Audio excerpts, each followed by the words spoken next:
Good morning, O'Neill. I hope everyone's having a great day and had a wonderful weekend and is able to be excited about this last week before winter break. But we're going to continue to learn, continue to have fun, and continue to follow our expectations. This week we have a fun week going on. We have our Spirit Week. So Monday is Sparkles, Lights, and Garland. So get all sparkled out. All right. Tuesday is Perfect in Plaid. So wear your favorite plaid shirts or outfits. Wednesday is Holiday Hair or Hats. So deck yourself out in some holiday gear. Thursday, ugly sweater. So those gaudy, tacky sweaters that are kind of fun and funky. And then Friday, our last day before winter break, is Pajama Day. Always a day we love to have. So, make it fun and cozy for this last week. Also on Friday is our vaccine clinic. So if you received your first shot during the first day of our vaccine clinic, this is your second one, and then you're good to go. So that's going to be awesome. So the book I'm reading today is called Dear Librarian. Now, we have a very awesome librarian, Miss Baldwin.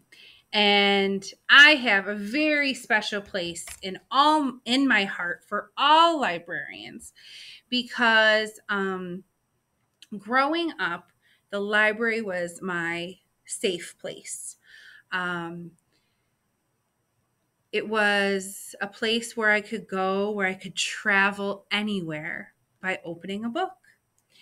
My family sometimes struggled and didn't necessarily have air conditioning or didn't have heat or didn't have fun games and activities. And the library did. And the library was free.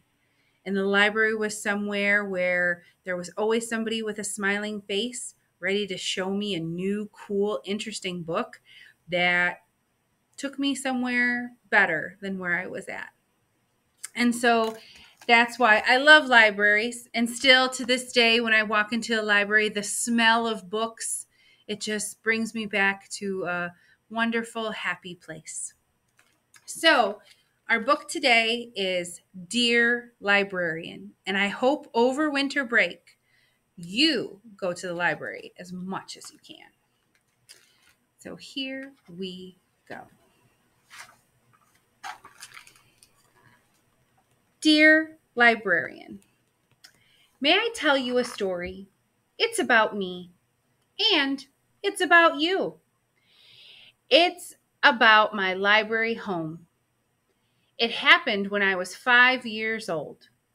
Me and my mom and my dad and my 5 big sisters and 1 baby, oh my goodness, brother, we all had to leave Colorado and go to Iowa, where Grandma was.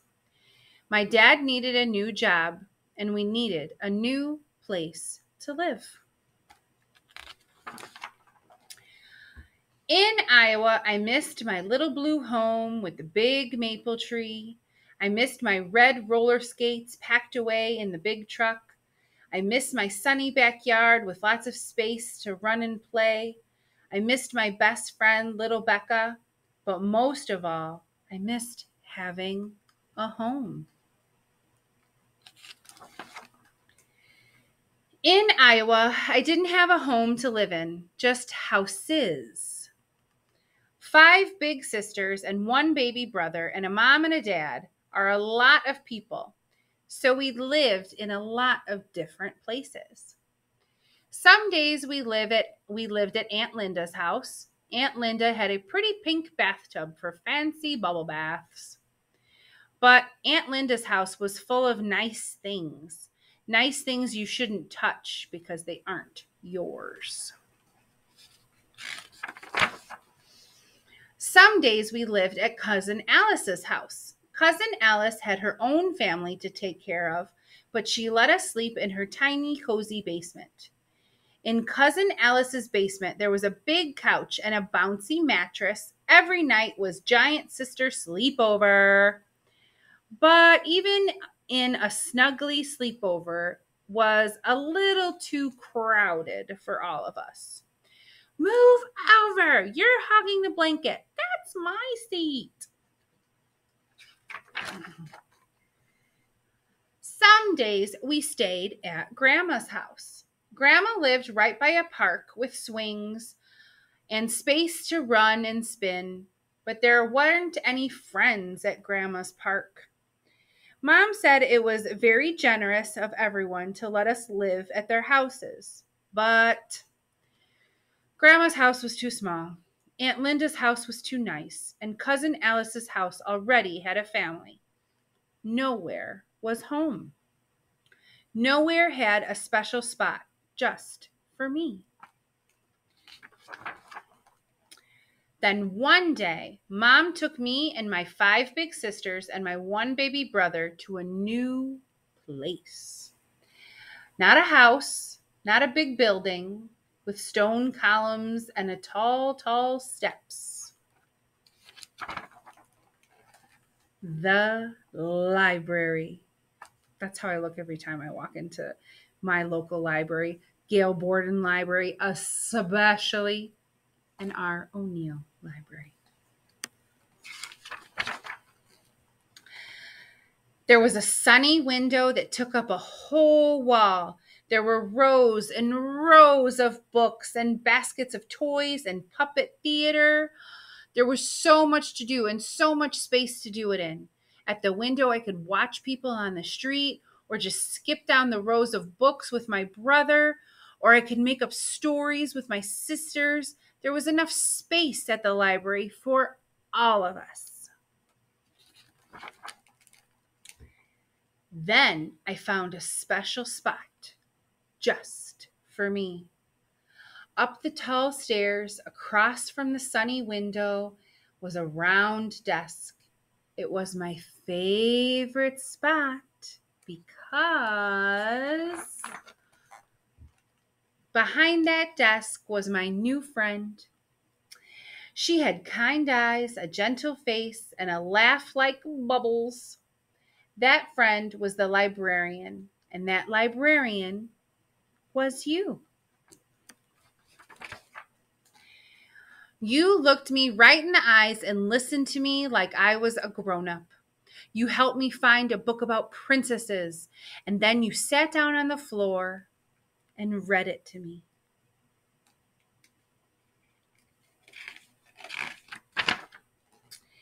After that, Mom and Dad brought me to the library all the time. Every day you gave me a hug. Every day you made me feel safe and happy. Those days, the library was like a home, my own special home, even though it wasn't a house. Later that year, my mom and dad and 5 big sisters and 1 baby brother all went to live in a big brown home with a tall willow tree.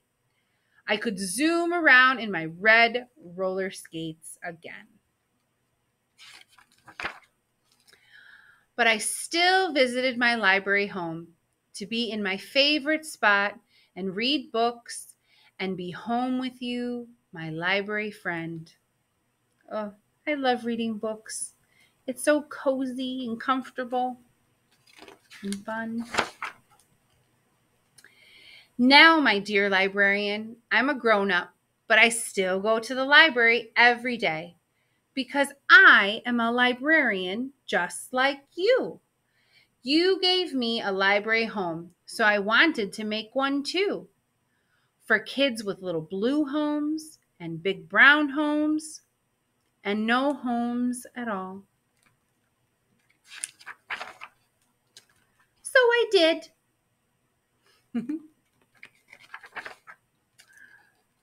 And that is a picture of the author and her librarian. So that's, where we go. Lydia when she was 5, the author, and Lydia and her librarian, Deborah Stephenson, in 2018. I'm going to read this little letter from Lydia Sigworth, the author. Dear reader, this book is based on what really happened to my parents, my siblings, and me when I was a little girl. For 6 months, my family stayed with various loved ones while we were homeless and looking for our own place to live. Homelessness affects around 2.5 million children every year. Many go years without experiencing a stable home life. Each child faces different challenges. Each child has their own individual story. My experience was unique to me alone.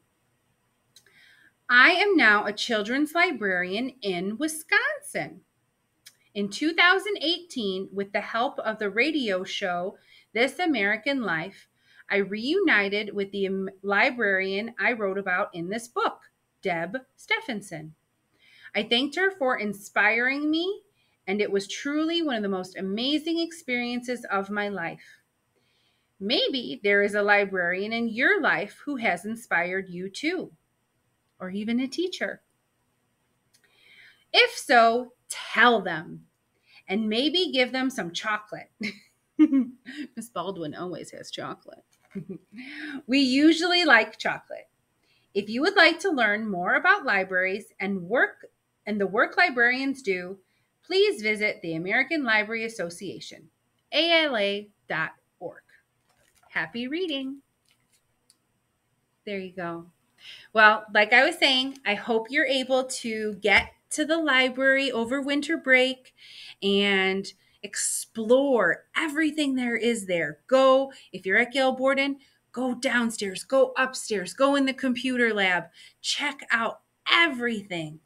There's games and music and even art that you can check out and take home. So have a good time. And remember those people that inspired you. Librarians, teachers, secretaries, custodians, anyone. Because we all love you and we know you're going to have a marvelous Monday.